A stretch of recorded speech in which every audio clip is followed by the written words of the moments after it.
Welcome to the Slop Farm. Enjoy the video. You begin by confirming prerequisites: bindings, low latency mode, and a practice target. First, bind primary cast and cancel to adjacent keys so your fingers never travel far.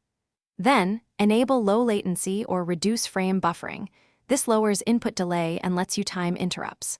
Once done, pick a dummy or safe encounter and perform the cast to cancel loop slowly so you learn the rhythm. This step sets the timing foundation and explains why precise inputs matter for the rest.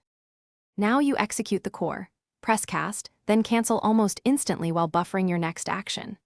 You do this because canceling removes long cast animations but preserves the ability effect. Accordingly, you chain actions faster. Use a short delay, start around 30 to 60 milliseconds, and adjust by feel until the cast consistently activates.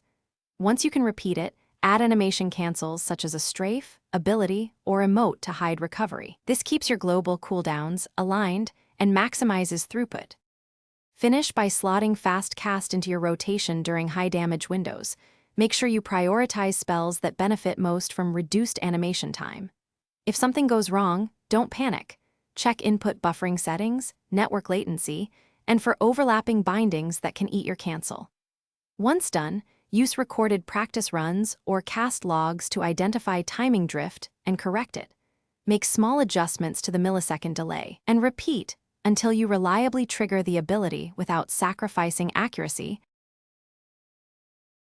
Thanks for watching. Consider subscribing if we helped you today.